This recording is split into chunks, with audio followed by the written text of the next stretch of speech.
Students, good morning all of you. आप सभी का एक बार फिर से सर्वोदय पब्लिक स्कूल की ऑनलाइन क्लासेज में स्वागत है। प्यारे बच्चों, अपन पढ़ रहे थे अपनी पुस्तक का जो फर्स्ट पार्ट है, थ्योरिकल पार्ट, उसकी थर्ड यूनिट, जिसमें अपन जो प्रमुख राजनीतिक अवधारणाएं हैं उसके बारे में चर्चा कर रहे थे। और उसमें आज अपना जो थर्ड यूनिट का अंतिम लेसन है गांधीवाद, उसके बारे में देखेंगे। तो सबसे पहले अपन देखते हैं कि ये गांधीवाद है क्या, यानी कि गांधीवाद अपन किसे कहेंगे, यानी कि इस गांधीवाद का अर्थ क्या है। तो गांधीवाद कोई, वैसे तो अपन कह सकते हैं कि गांधी जी कोई अपने पीछे वाद नहीं छोड़कर जाना चाहते थे, लेकिन ये गांधीवाद है वो एक गांधी जी की जो एक समुचित विचारधारा है, जो व्यक्ति को एक प्रकार से सर्वांगीण विकास में या उसको एक अच्छा मार्ग प्रशस्त करने के लिए जो दुनिया के सामने उन्होंने अपने जो विचार रखे थे, उन विचारों का जो संग्रह है उसी को अपन किस नाम से जानते हैं, गांधीवाद के नाम से। यानी कि व्यक्ति को एक अपना जीवन यापन करने के लिए, यानी व्यक्ति को एक अपना जीवन यापन करने के लिए, या अपन यूँ कहें कि व्यक्ति के अच्छे से सर्वांगीण विकास किस प्रकार से हो, व्यक्ति सत्य के मार्ग पर किस प्रकार से चले, यानी व्यक्ति एक खुशहाल अपना जीवन किस प्रकार से जीवन यापन कर सके, यानी कि व्यक्ति को एक उत्कृष्ट जीवन जीने की जो शैली बताई थी गांधी जी ने अपने विचारों के अंदर। और इस प्रकार के जो विचारों का एक समूह था, गांधी जी के विचारों का एक इस प्रकार का समूह है जिससे व्यक्ति को एक प्रकार से अपना उत्कृष्ट जीवन यापन करने के लिए मार्ग प्रशस्त करता है। उस प्रकार के जो विचार थे गांधी जी के, उन विचारों का समूह ही क्या कहलाता है, गांधीवाद कहलाता है। ये अपने को क्या रखना है, ध्यान में रखना है, गांधीवाद।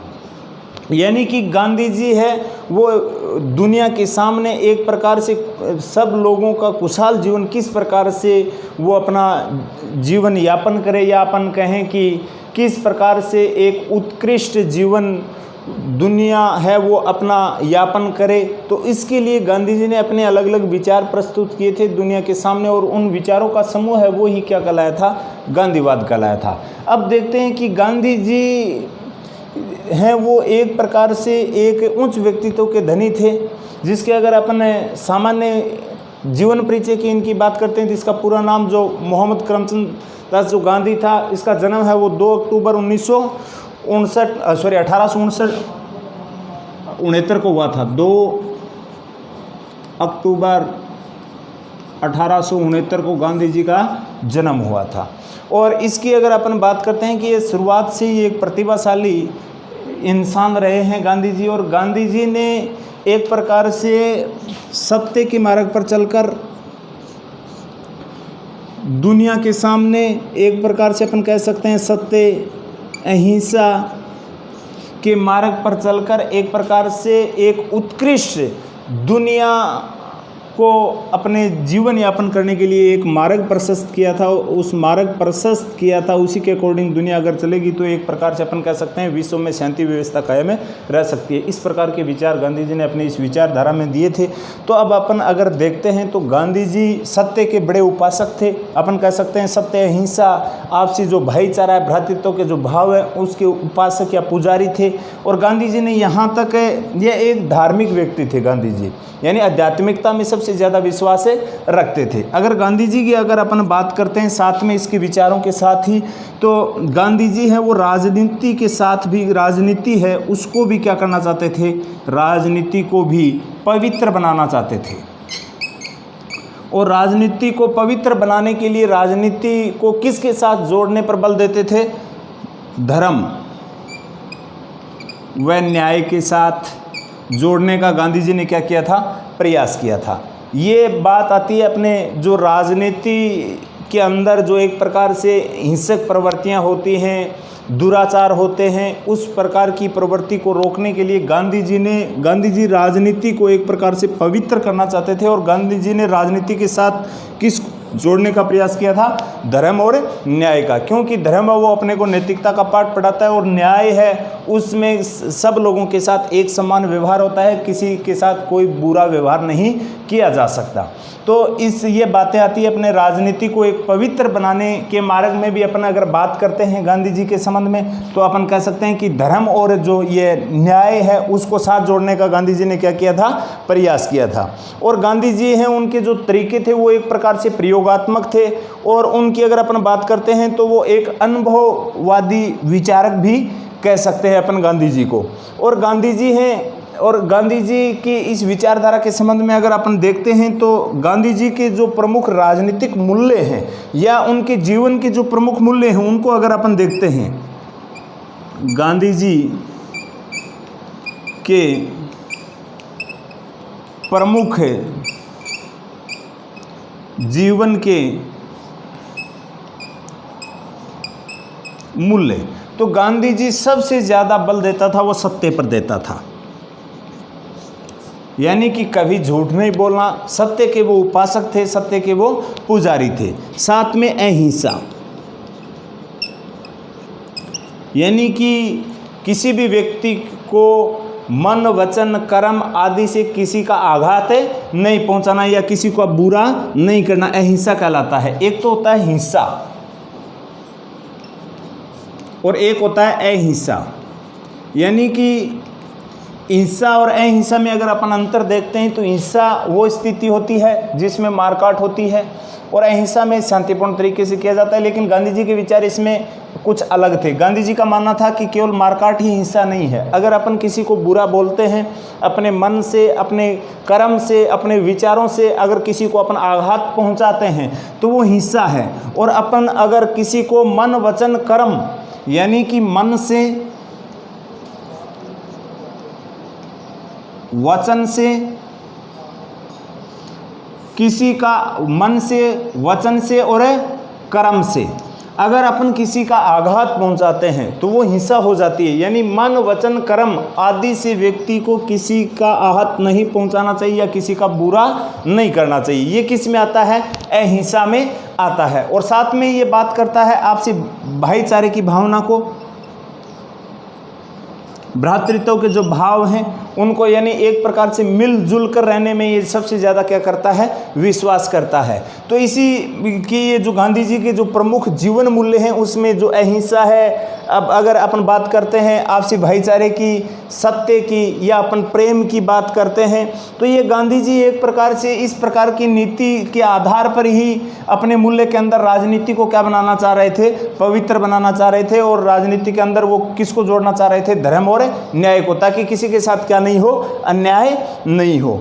और गांधी जी के जो विचार थे, उनकी जो जीवन शैली थी, और उसी को अपन क्या बोलते हैं? गांधीवाद का दर्शन, गांधी जी का दर्शन या गांधीवाद। और इसी के साथ अगर अपन बात करते हैं तो गांधी जी का अगर ये सभी के सभी अगर विचार देखते हैं तो गांधी जी के सभी विचारों का जो समूह है वो ही क्या कहलाया था? गांधीवाद कहलाया था। यानी कि गांधी जी के जितने विचार थे उन विचारों का संग्रहण किया, जो व्यक्ति को एक प्रकार से सुस्पष्ट जीवन यापन करने के लिए एक अच्छा मार्ग प्रशस्त दुनिया के सामने करता है। इस प्रकार के विचारों का समूह था, उसी को अपन किस नाम से जानते हैं? गांधीवाद के नाम से जानते हैं। यानी कि गांधीवाद कोई वाद नहीं छोड़कर गए थे गांधी जी, या वो ना ही अपने पीछे कोई वाद छोड़कर जाना चाहते थे। गांधी जी के जो विचार हैं एक अच्छे जीवन शैली के, या अपन कह सकते हैं कि दुनिया के सामने एक उत्कृष्ट मार्ग प्रशस्त किया था अपना जीवन यापन करने के लिए। इस प्रकार के विचारों का जो समूह था उसी को अपन किस नाम से जानते हैं? गांधीवाद के नाम से जानते हैं। तो ये गांधीवाद है, ये गांधी जी का जो दर्शन है, या अपन कह सकते हैं गांधी जी के जो विचार हैं उनका क्या है? समूह है। इसी के साथ अगर अपन बात करते हैं, क्योंकि गांधी जी हैं वो विचारशील होने के साथ साथ आचारवान व्यक्ति भी थे, यानी कि वो एक अच्छे आचरण करने वाले व्यक्ति थे, जिसमें गांधी जी हैं वो अपने जो साध्य व साधन की अगर बात करते हैं तो दोनों में पवित्रता में क्या रखते थे? गांधी जी विश्वास रखते थे। यानी कि गांधी जी हैं वो साध्य और साधन दोनों में क्या रखते थे? पवित्रता में विश्वास। इसी मूल्य के अंतर्गत आता है गांधी जी के कि गांधी जी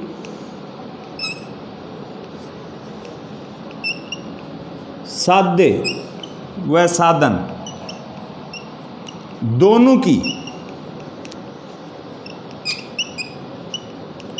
पवित्रता में विश्वास रखते थे। यानी कि गांधी जी हैं वो साध्य में और साधन दोनों क्या होने चाहिए, पवित्र होने चाहिए, दोनों की पवित्रता में। अब आपको पहले भी मैं बता चुका हूं कि साध्य और साधन क्या होते हैं। यानी कि व्यक्ति कोई लक्ष्य प्राप्त करता है, व्यक्ति कोई लक्ष्य प्राप्त करता है, किसी लक्ष्य की तरफ वो अग्रसर हो रहा है, या अपन कह सकते हैं कि व्यक्ति का जो लक्ष्य प्राप्त करना जिनका उद्देश्य होता है वो उसको तो अपन क्या बोलते हैं, साध्य बोलते हैं। और उस लक्ष्य तक पहुंचने के संबंध में जो साधन काम आते हैं उसको अपन क्या बोलते हैं, साधन। यानी उसका जो मार्ग होता है उसको अपन क्या बोलते हैं, साधन बोलते हैं। उदाहरण की दृष्टि से अगर अपन देखते हैं, बोर्ड की कक्षा में पढ़ने वाला विद्यार्थी की ये एक आकांक्षा होती है कि वो क्या है, मेरिट में आए, उसके अच्छे से अच्छे क्या है, अंक आए, यानी कि वो मेरिट है उसका क्या है, साध्य है।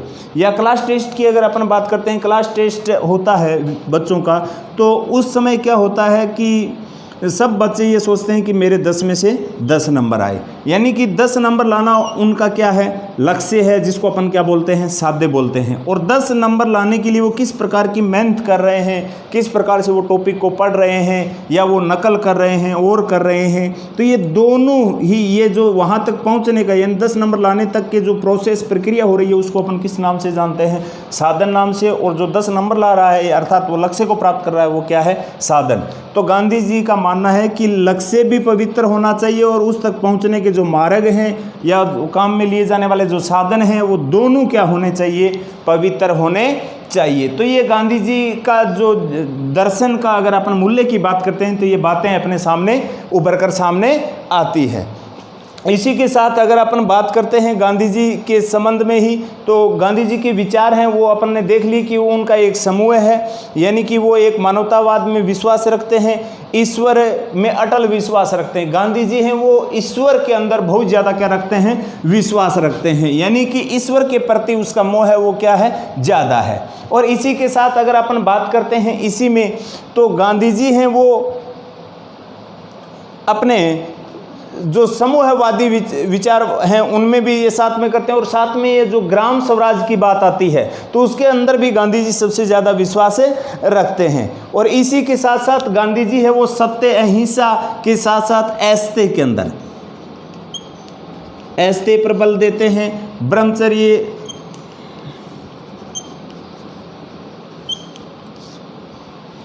की बात भी गांधी जी करते हैं। ऐसे का अर्थ होता है एक प्रकार से चोरी नहीं करना, यानी कि चोरी के बिल्कुल क्या है, विरुद्ध में है गांधी जी। ब्रह्मचर्य का व्रत का पालन करना चाहिए। अपन ने 4 आश्रम पढ़े थे, 4 आश्रम के अंदर जो प्रथम आश्रम है यानी 0 से लेकर 25 वर्ष का, मनुष्य के जन्म से लेकर 25 वर्ष तक का, उसका पुरजोर तरीके से उसको पालन करना चाहिए। साथ में अपरिग्रह की बात आती है। अपरिग्रह का अर्थ होता है आवश्यकता से अधिक धन का व्यक्ति को क्या नहीं करना चाहिए, संग्रहण नहीं करना चाहिए। तो ये गांधी जी के विचारों से ही अपने को दृष्टिगोचर होता है, यानी कि अपन कह सकते हैं दुनिया के सामने एक अच्छा मार्ग प्रशस्त कर रहा है अपना जीवन यापन करने के लिए। इसके बाद अगर अपन बात करते हैं गांधी जी की कुछ रचनाओं का, तो गांधी जी की रचनाएं भी अपने को क्या रखनी है, ध्यान में रखनी है। गांधी जी की प्रमुख रचनाएं,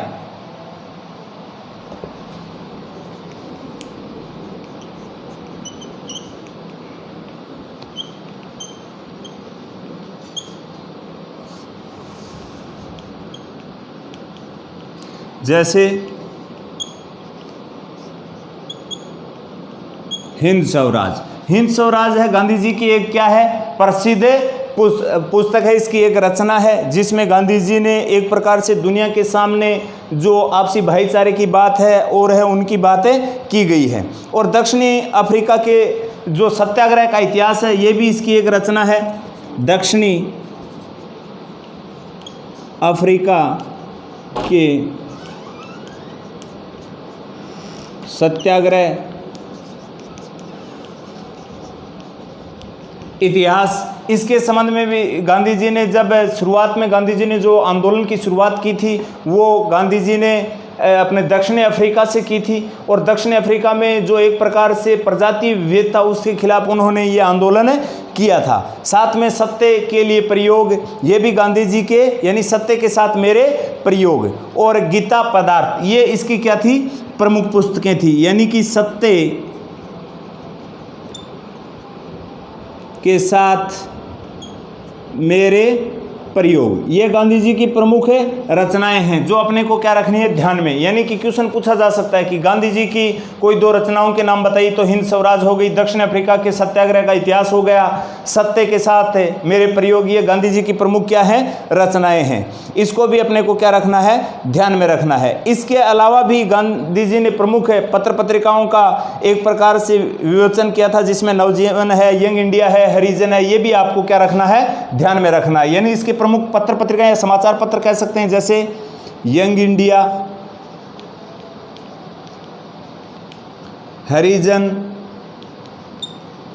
हरिजन का अर्थ हो गया, हरि का अर्थ होता है भगवान, जन का अर्थ है लोग, जो पिछड़े वर्ग हैं उनको गांधी जी ने क्या कहा था, हरिजन, यानी कि भगवान के लोग। तो ये इसकी प्रमुख पुस्तक थी, ये भी अपने को क्या रखना है, ध्यान में रखना है। इसके बाद अगर अपन बात करते हैं गांधी जी के ग्रंथों का प्रभाव, यानी कि गांधी जी की ये जो विचार थे उनमें कौन से ग्रंथों का सबसे ज़्यादा प्रभाव पड़ा था, यानी कि गांधी जी के विचारों पर जो प्रभाव रहा वो कौन से ग्रंथों का रहा था। अगर अपन सबसे पहले उन ग्रंथों की अगर अपन बात करते हैं तो उसमें जो बात आती है वो आती है सबसे पहले धार्मिक ग्रंथों का प्रभाव, क्योंकि गांधी जी एक क्या थे, आध्यात्मिक व्यक्ति थे। सबसे ज़्यादा जो प्रभाव रहा था वो कौन से ग्रंथों का रहा था, धार्मिक ग्रंथों का रहा था। और धार्मिक ग्रंथों में सबसे ज़्यादा जो प्रभाव रहा था वो रहा था सनातन धर्म का। सनातन धर्म अपन अच्छे से जानते हैं, हिंदू धर्म को बोला गया है। तो इसका प्रभाव है वो गांधी जी के जीवन में सबसे ज़्यादा रहा था, क्योंकि गांधी जी पूर्ण रूप से एक धार्मिक व्यक्ति थे और वो आध्यात्म में सबसे ज़्यादा क्या रखते थे, विश्वास रखते थे। और इसी कारण अपन कह सकते हैं कि उसके विचार और भावनाएं और उनके कार्य करने की जो शैली थी वो एक प्रकार से धार्मिक भावनाओं से क्या थी, ओतप्रोत थी, ओतप्रोत थी। यानी कि गांधी जी की जो कार्य करने की शैली थी, उनकी जो विचार थे, उनकी जो भावनाएं थी, वो पूरे के पूरे इस सनातन धर्म में सबसे ज़्यादा विश्वास रखते थे, ईश्वर में अटल विश्वास रखते थे। धार्मिक ग्रंथों में अगर अपन बात करते हैं तो सनातन धर्म का प्रभाव सबसे ज़्यादा था, तो उसका भी ये सबसे ज़्यादा इसके अंदर ये अपना प्रभाव गांधी जी के विचारों में देखने को मिल सकता है। अगर अपन बात करते हैं इसमें धार्मिक भावनाओं के संबंध में, तो जो पतंजलि का जो योग सूत्र अध्ययन है उसके तहत तो इन्होंने 1903 के अंदर जो दक्षिण अफ्रीका के अंदर जो जोहान्सबर्ग के अंदर जो जेल है उसके अंदर भी जाना पड़ा था गांधी जी ने। यानी कि पतंजलि का जो योग सूत्र है उसके अध्ययन से तो इसको इतनी पीड़ा हुई थी कि एक प्रकार से इसको एक बार के लिए जेल में भी जाना पड़ा था, जब दक्षिण अफ्रीका में ये आंदोलन कर रहे थे सत्याग्रह के लिए उस समय।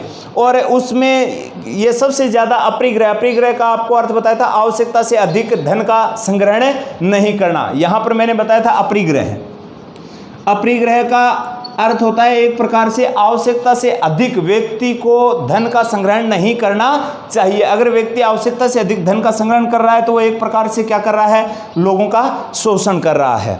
और इसी के साथ अगर अपन बात करते हैं तो इसमें सबसे ज़्यादा जो रामायण है उसका भी सबसे ज़्यादा प्रभाव इसके ऊपर रहा है गांधी जी के विचारों पर, क्योंकि ये रामायण है, महाभारत जो काव्य हैं उनसे इसको एक प्रकार से आध्यात्मिकता का रुख है वो ज़्यादा हुआ था। और गीता का तो सबसे ज़्यादा इसके जीवन पर प्रभाव रहा है। यानी कि केवल और केवल कर्म करते रहना चाहिए, व्यक्ति को फल की इच्छा नहीं करनी चाहिए, इस प्रकार के जो विचार थे और थे वो गांधी जी ने किससे ग्रहण किए थे, जो भगवत गीता है उससे किए थे। और भगवत गीता की जो प्रतिलिपि है वो गांधी जी अपने क्या रखते थे, साथ में ही रखते थे। तो इस प्रकार से धार्मिक ग्रंथों में जो सनातन धर्म का जो प्रभाव है गांधी जी के विचारों में सबसे ज़्यादा रहा था। और इसी के साथ आगे जो अन्य जो धर्म ग्रंथ है, जो जैन धर्म है, बौद्ध धर्म है, उसमें जो बौद्ध धर्म की अगर अपन बात करते हैं, जैन धर्म की अगर अपन बात करते हैं तो जो अहिंसा के जो विचार आए हैं वो उनसे आए हैं। तो इसमें अपन कह सकते हैं कि गांधी जी धार्मिक ग्रंथ है, चाहे वो सनातन धर्म की अगर अपन बात करते हैं, जैन धर्म की अगर अपन बात करते हैं, बौद्ध धर्म की अगर अपन बात करते हैं,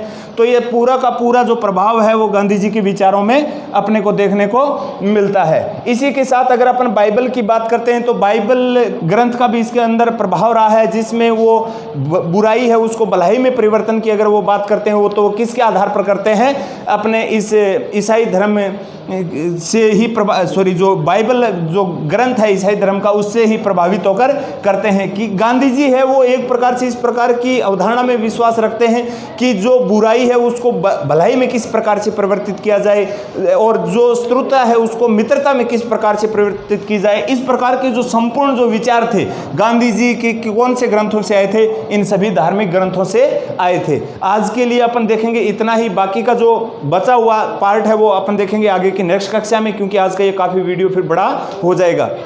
धन्यवाद।